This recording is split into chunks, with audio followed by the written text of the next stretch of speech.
Olá, pessoal. Estamos aqui hoje para continuar o estudo que começamos semana passada, falando sobre a Trindade à luz da Bíblia. E hoje vamos falar sobre a Trindade no Novo Testamento. Caio, no ministério de Jesus, há evidências da Trindade, ou seja, o conceito de que a gente está falando de três pessoas distintas e um único Deus? Oi, Vitor, muito obrigado pela pergunta. Sim, existem algumas evidências, né? Uma delas, né, para mim, né, me parece uma das mais evidentes que a gente vê em si as três pessoas, né, na mesma passagem, tá lá no livro de Mateus, capítulo 3, do verso 15 ao 17. Vamos ler conosco?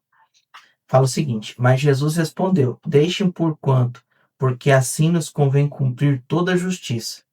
Então ele concordou. Depois de batizado, Jesus logo saiu da água. E eis que os céus se abriram, e ele viu o Espírito de Deus descendo como pomba, vindo sobre ele.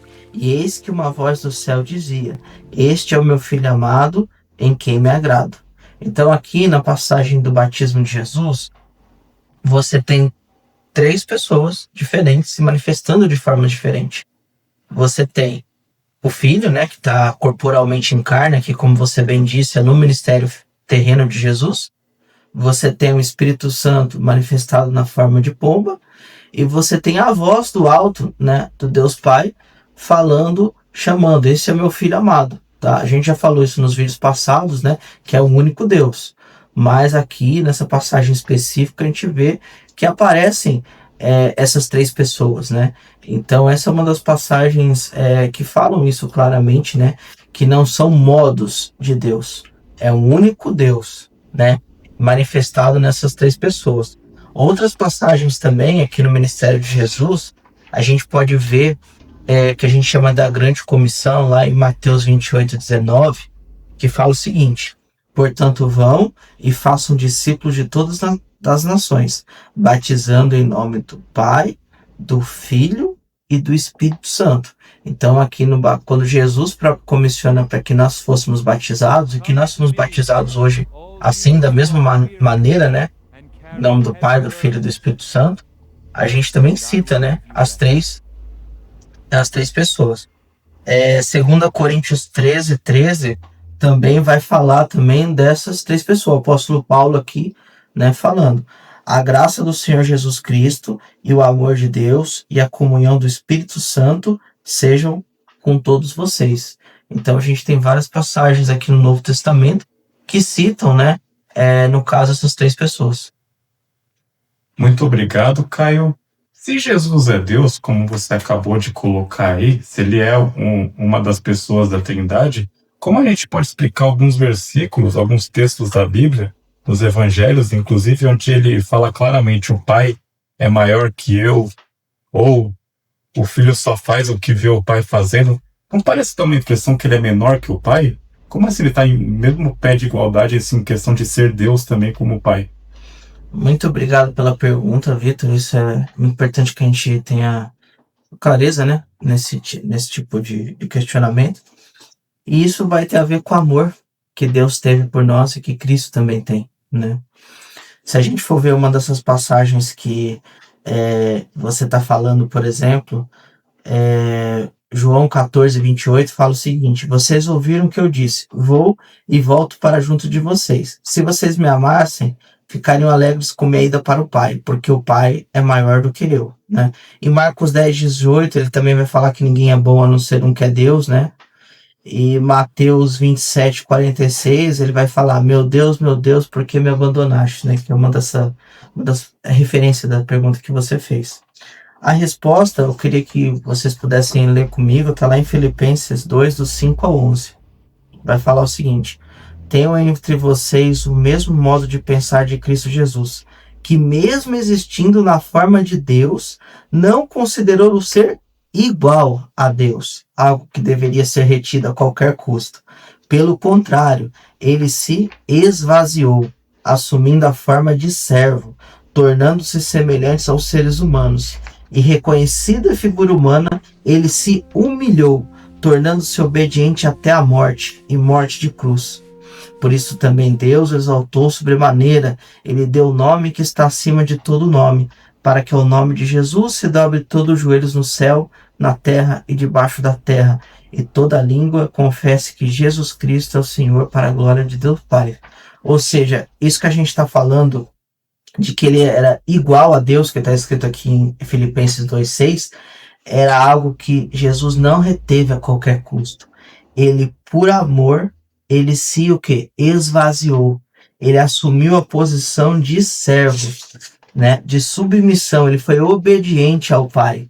Mesmo tendo a mesma natureza do Pai, ele se esvaziou por amor para fazer o sacrifício dele aqui na cruz. Então, mesmo aqui na terra, ele sendo 100% Deus, 100% homem, ele ainda assim se esvaziou, sentindo fome. A gente vai ver sede, chorando, passando sofrimentos. Ele fez tudo isso por amor, né? Então, quando a gente estuda essa questão e essas passagens, né, a gente vê quão grande foi o amor de Cristo, que mesmo tendo essa mesma natureza de Deus, voluntariamente, isso a gente pode ver lá em João 10, versículo 18, que fala o seguinte: ninguém tira a minha vida, pelo contrário, eu espontaneamente a dou. Tenho autoridade para entregá-la e também para reavê-la. Este mandamento recebi do meu Pai. Ou seja, espontaneamente, Jesus abriu mão da sua glória. Então é por isso que a gente vê essas passagens aqui no ministério terreno de Jesus. Mas tem uma boa notícia: Jesus está sentado à destra do Deus Pai. Ele ressuscitou e ele vive para sempre. Então a gente pode aguardar com confiança, apesar de ele ter se esvaziado sim, ser feito servo. Hoje ele está na glória junto com o Senhor. Muito obrigado pela resposta, Caio. Uma das coisas mais lindas que eu vejo no ministério de Jesus, né, é pensar o que muitos estudiosos falam de que Jesus, que é a união hipostática, né? O que é isso, né? É que Jesus, enquanto ele esteve aqui na Terra, ele foi 100% Deus e ao mesmo tempo foi 100% homem também. Então ele sofreu tudo que a gente sofre, de fome, sede, dores, passou pelo sofrimento, mas mesmo assim não deixou de ser Deus, né? Amém. É maravilhoso. Caio, está muito claro, né, nessas passagens que a gente viu, né, que você explicou, que Jesus de fato é Deus, né? Mas como pode, assim, os judeus, né, o povo hebreu, que era o povo escolhido de Deus, ainda não ter crido nele como nação? Então, porque Jesus Cristo, a gente sempre fala do mistério, né? Ele é o mistério que estava escondido durante séculos e gerações e que foi revelado. A gente tem essa passagem lá em Colossenses, né? 1, a partir do verso 24. Eu vou ler aqui.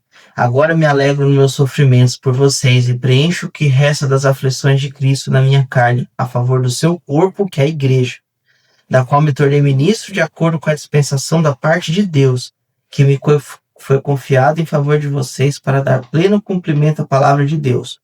O mistério que esteve escondido durante séculos e gerações, mas que agora foi manifestado aos seus santos. A este Deus quis dar a conhecer a riqueza da glória desse mistério entre os gentios, que é Cristo em vocês, a esperança da glória. Este Cristo nós anunciamos, advertindo-nos a todos, ensinando a cada um em toda sabedoria, a fim de que apresentemos cada pessoa perfeita em Cristo. Então, apesar de Jesus sempre ter tido Deus com Deus desde antes da criação do mundo, a gente vê isso nas passagens do Antigo Testamento, isso era um mistério que estava escondido durante as gerações, mas que Jesus foi revelado. Infelizmente, os judeus, né, alguns converteram, outros não aceitaram essa mensagem, esse mistério que foi revelado. Mas para aqueles que foi revelado, né, a gente tem a esperança da glória, como diz essa passagem. Então a gente pode ter essa confiança.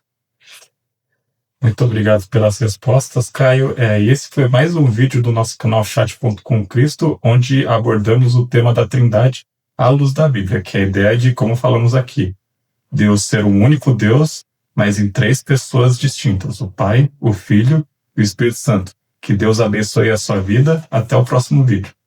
Até o próximo vídeo. Fiquem com Deus. Até mais.